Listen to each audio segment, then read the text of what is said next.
hear me? Can hear me? No? Not hear me, sir.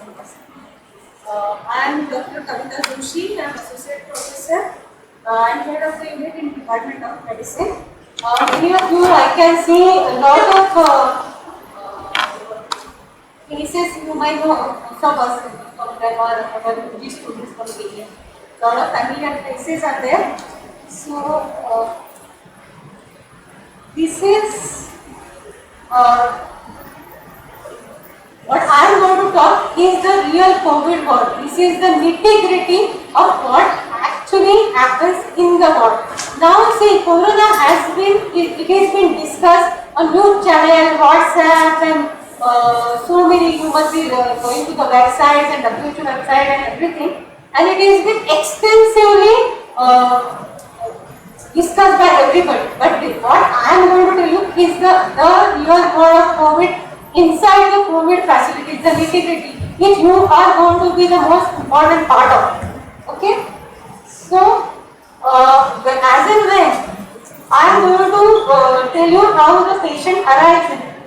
When the patient arrives in KEM hospital, there is, if you must have seen our casualty area, there are two PSM residents who are sitting there wearing PPE. That is a part of the triage area. So that is a triage area where two PSM residents will be sitting. From there, if you go inside, how many of you have already worked in working in yesterday? You have worked in the ward. How many of you? Most of you. Okay. Fine. So that is the triage area from. म्हणजे आवाज सांग. Hello. Most of then the part of triage area is the next station where there are medicine resident, one medicine resident and other faculty residents like ortho or somebody will be sitting in that triage area. Next to the triage area, there will be casualty officer station where the casualty officer will be sitting with their staff. That is the triage area. Triage area is our first line of defense when the patient, any patient comes to KEM hospital with any kind of complaint will come to the triage. There the patient will be either COVID suspect patient or the patient can be a non-COVID patient. So, the COVID suspect patient who is very stable patient does not require admission. I will give you for example, patient has got fever since 4 days. The fever is not, his fever is decreasing, the patient does not feel well, but he is not breathless. So, he doesn't require admission actually. So, these are the patient, first the triage area resident will assess the patient. As the triage area, pulse oximeter, with the pulse oximeter, oxygen saturation will be seen. History will be taken, history of contact will be taken, paper will be made, there will be a casualty paper will be made, and if the patient requires an antigen test or RT-PCR test, antigen test is available now with between 9 to 4 at the triage area, and RT-PCR if the patient is antigen negative, antigen test report comes within 15 minutes, and if the antigen is negative, still the patient is COVID suspect, then the RT-PCR will be.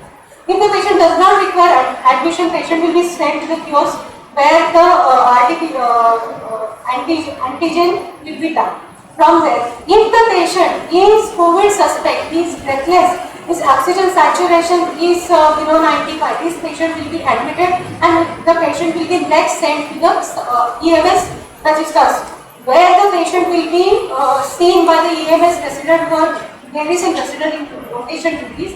And they will be looking at the patient and deciding whether the patient looks non-COVID or COVID. If the patient looks COVID, then the patient will be according to the triage for the triage.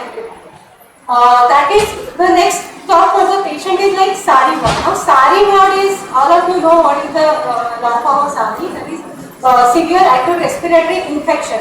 The SARI ward like while you will be in KEM, you will be hearing what 20A SARI receiving area. See, all this nomenclature is from the same area, which is the SARI area, which is what 20 and 20A previously, and it was EMR, ESR previously. It is also called as receiving area, it is also called as SARI area.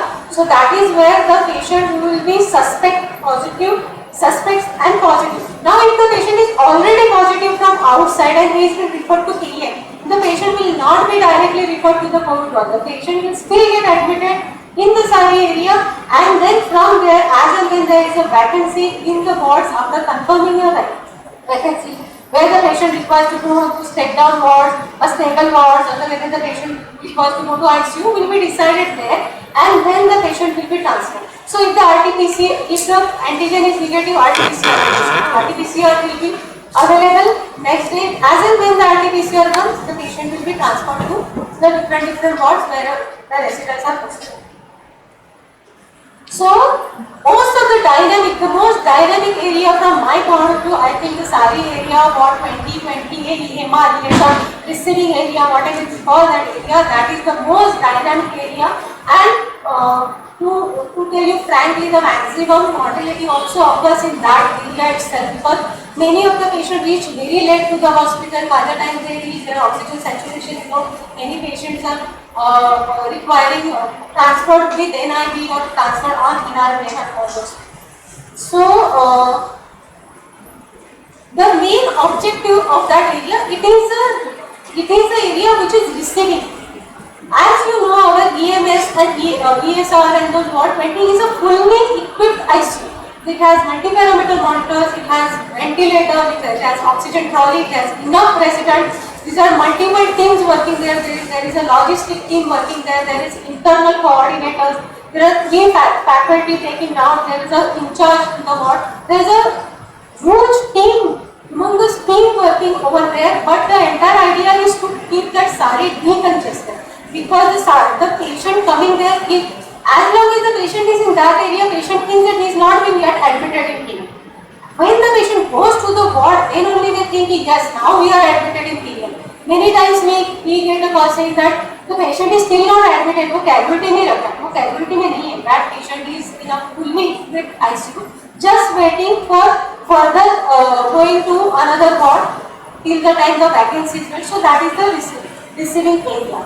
The spillover from SARI, there was a time, right now I think Mumbai is kind of facing little bit decrease in number of patients because of that. But there was a time when almost 100 to 120 patients used to be waiting in that area to get admitted. From there we have come down to 40 to 45 patients per day waiting to get admitted.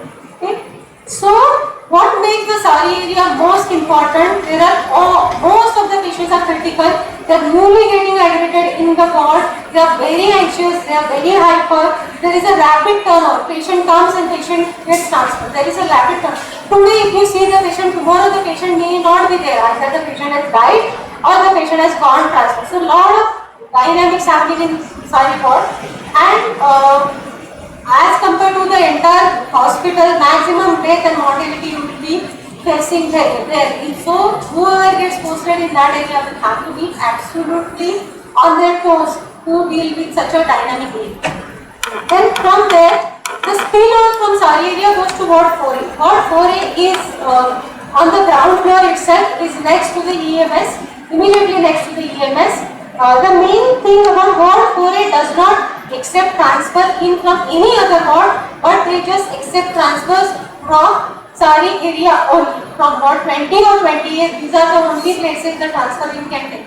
You cannot transfer patient from Ward 9 to Ward 4. Okay? And many of the patients, most of the patients right now the situation is like because of the monsoon related illnesses, there are patients who are like lepto or dengue look like patient looking like dengue or dengue, but needs to be screened for COVID. So many patients will be like that, either like a monsoon related illness, virus, malaria positive, but waiting for the survey.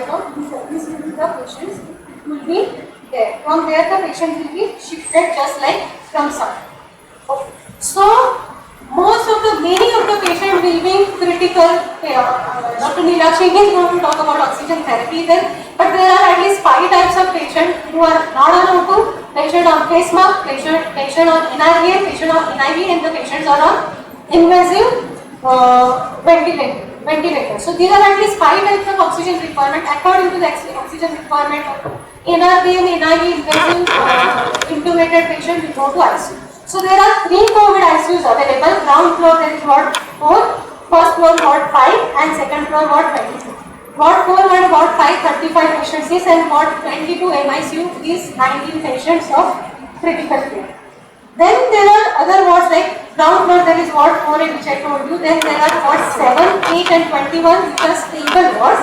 Then on the second floor there are 9, 11 and 12 which are the stable wards. Ward 7, 8 and 21 have 41 beds which are available, and on second floor 9, 11, 40, to around 40 beds in each of them.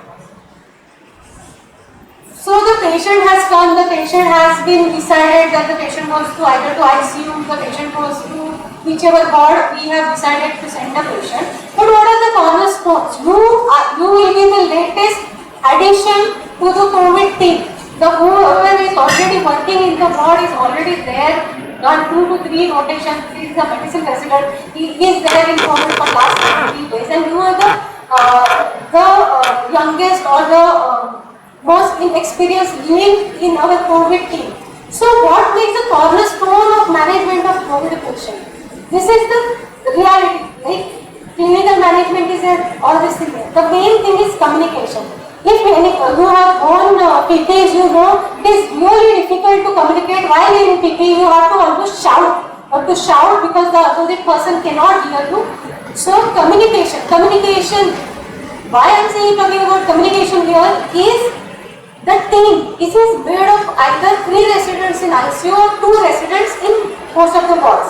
So what happens is that everybody is multidisciplinary here. Nobody knows that other person, nobody knows the faculty who is taking rounds, nobody knows who is the faculty coming in the night, the sisters are different. The sister itself, the staff nurses itself, they are coming on rotation. They do not have any coordination between them. They have never worked with each other. You have never worked with each other. The faculty member never knows you. In PPE, you cannot establish that kind of rapport because you can't see that person. In PPE, everybody looks same. We put those speakers, but many of the times speakers are not available. You are calling somebody and he turns out to be intern. You are calling somebody who turns out to be the head of the department unit or head of the. So communication. Sir, who are you? And you can communicate. Communicating with the ward boys, with the staff nurses, with your colleagues, whoever is posted is very important because at least for 10 days you have to work with that same person. Everything is multidisciplinary. People complain to me, he is doing this, he is doing that. Even I do not know that person. I also come across that person for the first time. Logistic team. I do not know them since Bihar. I know only them since 1 month because they are posted with me for 1 month. So everybody, nobody knows anybody. Everybody is multidisciplinary over here. Okay, so communication will the major part. Then documentation. Documentation.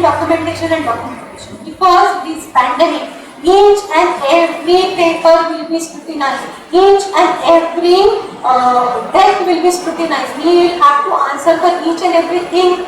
A paper, a single thing written on the paper we have to submit. And as I said, you are doing duty for 6 hours and then you are going. The next person, you do not know that person. Unless you write it on paper, that person will not know what has happened. And in 6 hours, it is like 1 घंटा तो PPE adjust करने में जाता है, 1 घंटा patient देखने में जाता है. And towards the end, like you just want to कभी निकालो कभी बाहर. So that is where whatever you discuss should be written, documented on the paper. Very important. Again, counseling and communication.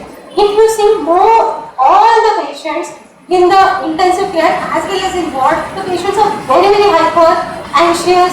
Yesterday only 2 of my patients in ward 5 tried to commit suicide. Like they said कि एक ने charger लिया and the charger wheel was wrapping around his neck and the other girl was taking the IV set and trying to wrap around her neck and tried to commit suicide. The patient was there for 2 months. Now she sees only somebody who comes in a hood, either white or blue, and everybody looks same. She doesn't know the patient. So whoever comes, I really think they must be getting nightmares. बाद में वो discharge हो जाएंगे, they will get nightmares. जैसे नींद में ऐसे सब लोग आएंगे and they don't know it. So try to counsel, talk to the patient, try to whatever communication skill as of now during internship you have developed. It is time to use it. And even the person, even the co-workers who are working in, sometimes the staff breaks down, sometimes like day before one patient abused us like anything. Like he was almost going to remove our PP when myself and the other senior faculty member. So he said कि देवानी तुम्हाला उचलून न्यायला पाहिजे. So this is what you get in spite of doing so much work. So this you being prepared for all of this. The patients are anxious and some either it is ICU psychosis, SCQ related psychosis, remdesivir also known for some kind of psychosis. It is isolation, fear, isolation from the near and dear ones. Half of the patients' relative are either quarantined. We had cases, the family said, no patients, two family members are already died and the third person is sick. So you have to understand all these things. So communication, documentation, counseling. Counseling does not will not be only to the patient. Even your co-worker can be sometimes in burnout stage and you might have to counsel them also. So everybody. Communication with the staff nurses. Staff काम भी नहीं करते हैं, वो मामा सुनता ही नहीं. No, first you try and better communication from your angle. You try first. There is no point when I reach the ward, the residents are just complaining and complaining and complaining. This is the reality, boss. ये है वो ऐसा है, इसीलिए अपने को काम करना है. All the time complaining will not achieve anything. सबको साथ में लेके सबने काम करना है. Because you are the latest addition, but everybody else has been working here for 90 days. So you have to take this into consideration, and medical legal aspects are very important. This will become the cornerstones of working.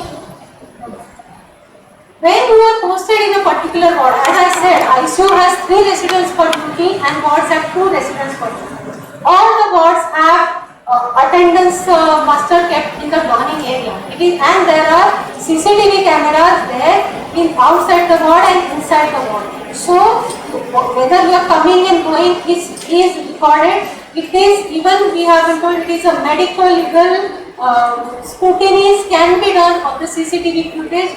When you came inside, when you went outside, whether you did your duty for 6 hours or not. So anyway, there is a muster also which you need to sign. Then residents shifts are only 6 hours. There are few wards where the duty goes like 7 a.m. to 1 p.m., 1 p.m. to 7 a.m. and so on and so forth. Most of the wards the duty goes from like 8 a.m. to 2 p.m., 2 p.m. to 8 p.m. like that. All the residents are divided to A, B, C, D, E batches. There 4 rotation duties and the last duty has got a night off. So in 24 hours you are going to work only for 6 hours and after 6 hours you get 24 hours off. So you have to, it is only 6 hours duty and 24 hours off, which is unlike most of the medicine. My residents have worked in the past, it is quite a lot of offs in COVID duties. So what are the in general instructions for residents? First is the self-care. As you know, in airlines also they always say कि पहले अपना mask पहनो, फिर दूसरों को mask पहनो. So first you take care of yourself, then only you can take care of everything. So as you know, कि 6 hours of PT, you cannot eat, you cannot drink, you cannot use, you cannot answer lectures also. When you have got a 7 a.m. duty, you have to eat your breakfast, hydrate yourself well, and come and answer all the lecture calls before coming. But in case of emergency, it is not like that. In case of emergency, lecture call can always drop and go to the washroom and come back and talk. We have adequate PPEs. I really like to applaud our microbiology department as well as the administration. There has never been shortage of PPEs or N95 in KEM hospital so long. There are always been PPEs, there are adequate PPEs, although you don't waste PPE because somebody's hard-earned money has gone into that PPE. So don't waste PPE, but if there is emergency nature call or something, you can always go, do your thing, you can come back. So you have to ensure that the adequate PPE is worn at all the time. Nowadays we do have decreasing number of people who are saying कि मेरा ये फट गया था, मैंने वो निकाल दिया था, because people are used to wearing PPEs and it's kind of like I can wear PPE in like 7-8 minutes and talk also so fast, but they have been doing that and you will also get used to it. PP covered in the donning area in all the wards. In case you see that there are no PPs available over there, please contact the on-duty sister or the senior person. I cannot see the PPs, so please ensure that for next duty PPs are there. But it is not the usual situation. But if you come across it,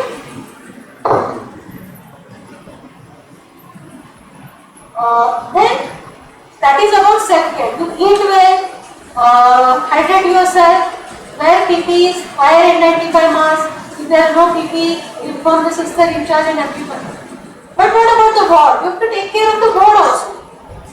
There are many costly equipment there inside the ward. ICUs have multiple monitor, pulse oximeters, then there is high flow nasal cannulas, then there is digital BP apparatus. There are multiple ventilators inside. There are many ECG machines. There are so many things are inside. So in your duty, if any of the instrument becomes dysfunctional or you think it is missing, please immediately inform the on-duty staff nurse, your senior, the person who is taking notes. There are WhatsApp groups of all the wards are there. Please put in a WhatsApp group. I cannot find ECG machine today. I am not finding this. And unless and until your senior faculty member of your ward allows to send that particular instrument to other wards, do not send any instrument to any ward without senior's permission.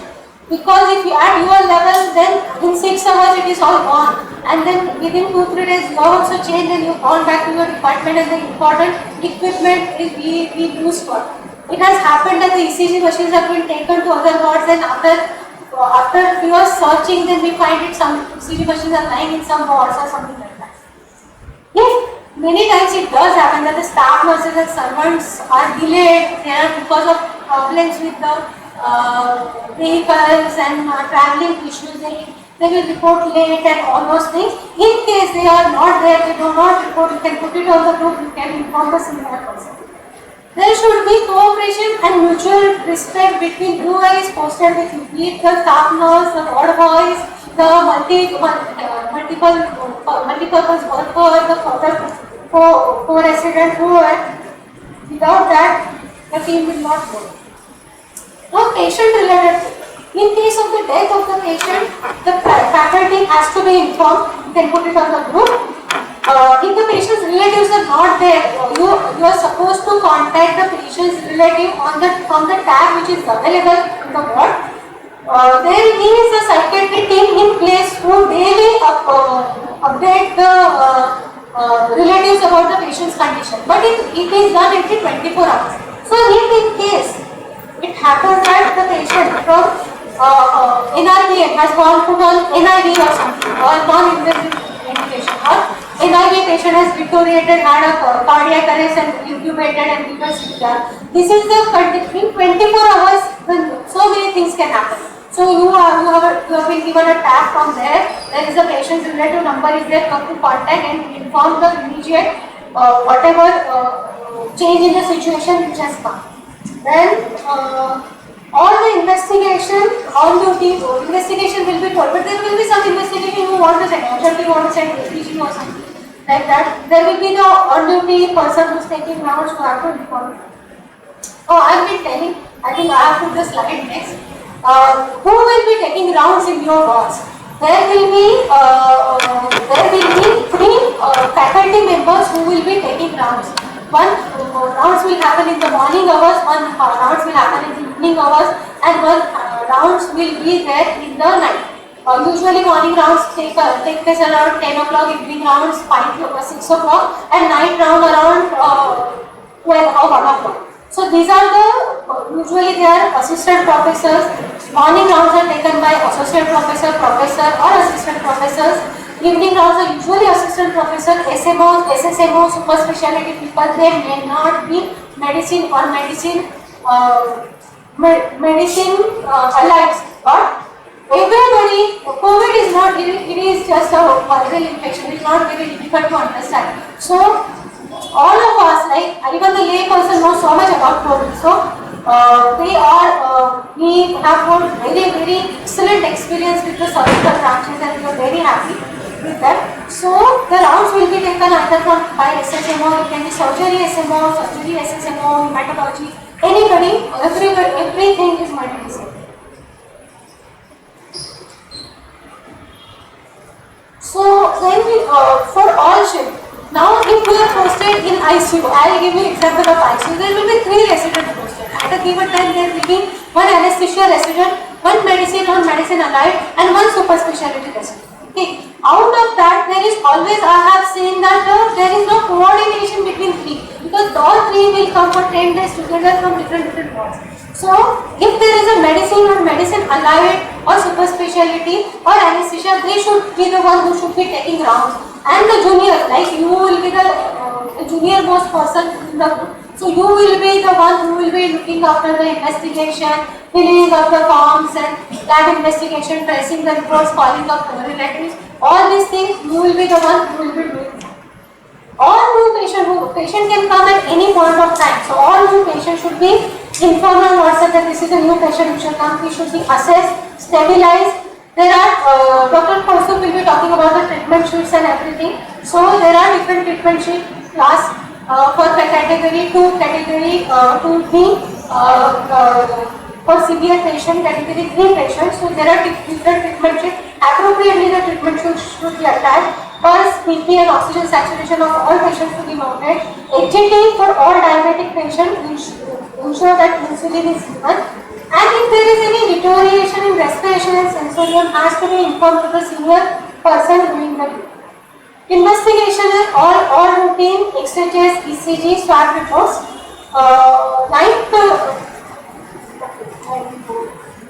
What are the all routine investigation? Because you all are not worked in the ward, but many of you must have worked as an intern. What are the all routine investigations in KGM hospital?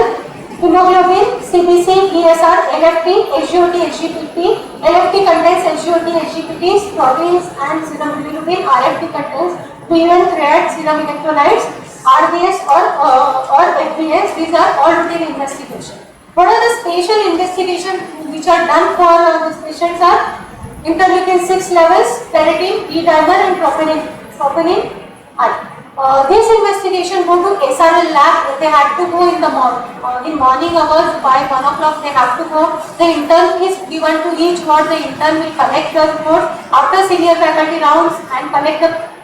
He can contact the SRL logistic person, or the intern will drop himself and take the samples to SRL lab, and the investigation are put on the SRL lab. From where you have to download and print out and use it.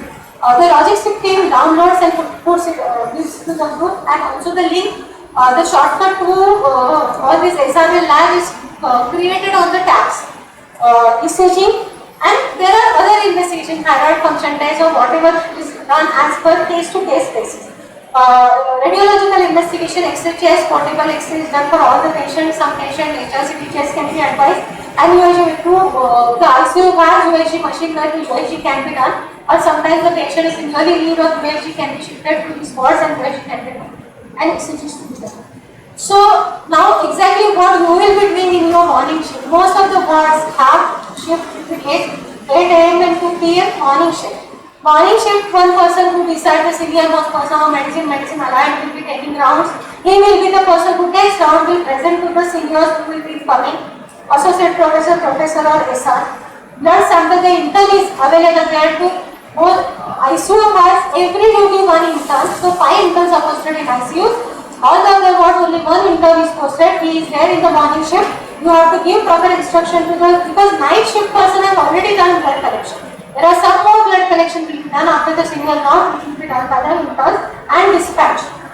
Portable X-rays if required can be done if it is pending. CT scans are usually done only between 9 to 11 in the morning. If there are any procedure like central line or anything after the seniors round, which can be done. There will, if the swab report is pending, you have to put it on the group that the swab report is not there. Logistic team will search for the swab report. And most important, give proper over to the next batch. Whatever you have done, please give over to the next batch. You can give over to the same person, like JR can give over to the JR. That will be better, because that person is not going to take rounds. You will all mostly be doing all this work already. Then in afternoon shift, again, I have put everywhere, residents are supposed to be taking. Somebody will say that so many rounds, why so many rounds, but then because everybody is there for 6 hours only, it is important that patients, so many rounds, so many times the patient is seen, and we detect if there is oxygen saturation going down or sensorium or anything. Evening rounds will be there. Usually in evening there will be transfers or discharges will be occurring. Occupancy data is to be given at 7 p.m. I will come to occupancy data. There will be post round work should be done, blood collection list for the next morning should be made, and if there are discharge summaries to be filled. Evening shift, again there will be 2 to 8, there will be night rounds to be taken, resident will take their own round. There are CTOs to be done during that. You will be really relieved. If I would have been the resident, really relieved that there are no CTOs to be done. Only the treatment sheets are there which has to be attached and you have to do the thing. But proper treatment sheet has to be attached. Like the patient from category 2, he has gone to please change the treatment sheet. Okay? And any references. Night shift again, resident rounds, present rounds. Then 2 morning blood collection, fat collection, fill up the forms properly. Occupancy data again at 7 p.m. Line listing will be sent at 8 a.m. This is the one which you will be doing. Occupancy, line listing, all this will be done by you. And the transfers, whether they are born or not born. This is the sample of occupancy data. This you have to send 7 a.m., 7 p.m. Every day occupancy data. Usually it says ward, time, capacity of whatever that particular ward, how many positive patient was negative patient. This was actually for ward 4A, so it says negative patient. But COVID ward there are no negative patients. They can be swab negative, but they are not called as negative. They are swab negative, but they are still COVID positive. They are not non-COVID patients. So this sample is taken from ward 4A, which says the negative patients. Then the critical, how many critical patients, invasive ventilator, NIV, NRBM, on O2, stable patient, CKDs, diabetes, hypertension, other comorbidities, transfers in and out, discharges and deaths. Then this is the line listing which you will have to send at 8 a.m. in the morning. It says full name of the patient, age, sex, comorbidity, swab report date, oxygenation status. There is a column of address but which is not important. Okay, this you will be filling.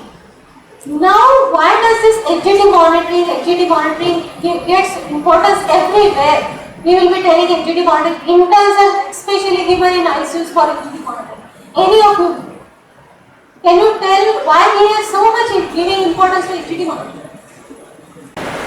Why so much importance is given to HGT monitoring? We have posted interns for HGT monitoring. There is a diabetes management protocol in place for HGT monitoring. Why? Which actually you all are same level actually. I shouldn't ask from which so anybody can answer. Why HGT monitoring is given so much importance? Stop them around MPS. Okay. The most important thing is the comorbidity which is responsible for maximum mortality is diabetes. Their sugars go haywire. Even pre-diabetic are presenting with decay. It is a very important comorbidity. So if you allow the sugars to go haywire, there can be increased probability of mortality. So that is why even hypertension is high. BP also goes haywire, but especially the sugars. So that is why. And another thing, as she has said, because most of the patients are on AGT, again tocilizumab, the IL-6 inhibitors, everything patient is on, the sugars go haywire, the anxiety level goes, sugars go haywire. So AGT monitoring is very, very important. So this is the rough chart. There are SOPs of diabetes management which are posted in the group, so I am not going to go in details of that. Discharges will be only decided by the faculty. The faculty who takes down. There is so much is been given. The bottom line is if the patient is from the onset 10 days and off O2 for 3 days, patient can be discharged. Okay.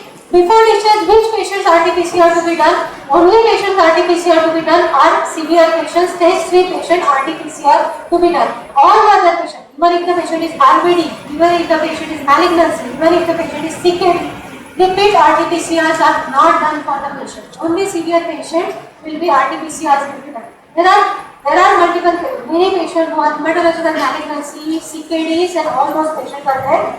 So, about transfer transfer. Any patient want to go transfer to other hospital, like private hospital, like there's a global hospital here and other private hospitals are there, Nanamati hospitals are there.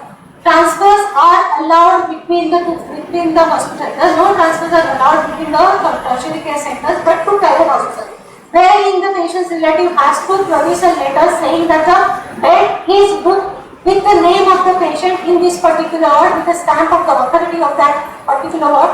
Based on that, we issue the transfer committee and the patient can be transferred in a cardiac ambulance to that particular facility. Transfers are allowed. Dama discharges are not allowed. Discharges, many discharges are there. Particularly in ICU the transfers can come any time, but the transfer should be accepted only of the that particular time faculty's information. Most of the ICU ward has anesthesia resident, medicine and super specialty resident. Currently, one intern is posted in each UPPP lab work. Interns know their work. Interns have been oriented and given the what exactly is their work.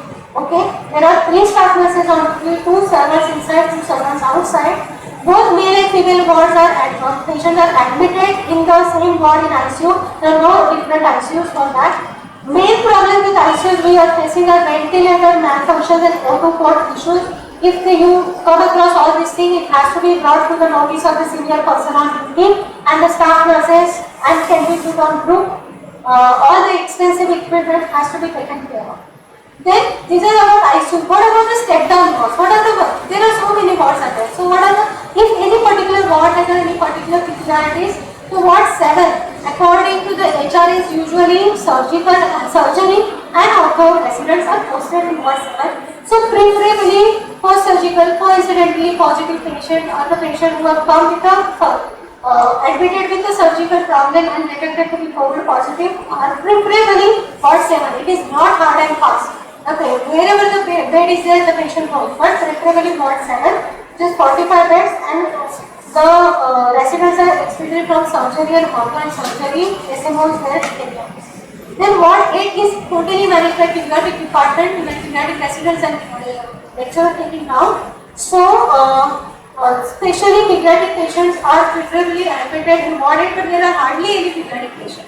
There are like only one neonate as I remember and 1 or 2 patients. But there are hardly any pediatric patients. So if there is any pediatric patient, preferably goes to ward. Ward 9 is a nephrology ward. It is managed by nephrology department. All the patients admitted in nephrology under the CKD, AK on CKD, patient on dialysis. These are the patients who get admitted in ward 9. There will be always one nephrology lecturer or SMO on call. Any problem, most of the patients have a lot of comorbidities, they are a complicated patient from your point of view. So whenever you face any problem, there is a nephrology on-call person has to be contacted. Ward 19. Ward 19 is near the psychiatry. It was a psychiatry ward actually previously, and it is for stable healthcare worker, only KEM healthcare worker, not their relatives. The KEM healthcare worker like ward, staff nurses, technicians, officers can get admitted there. But no O2 requiring patient there. If the patient, the staff nurse who requires oxygen of any form cannot get admitted in that healthcare ward, they have to be admitted in the proper wards. There are other treatment SOPs which are available, treatment protocols. Dr. also will talk about diabetic management protocols, there are special investment protocols, specialized treatment protocols. This session is only to uncover it. We are not able to teach you everything. So there are so many other SOPs in place which are there. So that wherever you posted the ward group will be posted in that group and you will have to read up yourself. So the question answer session will be at the end of it. Thank you for your question.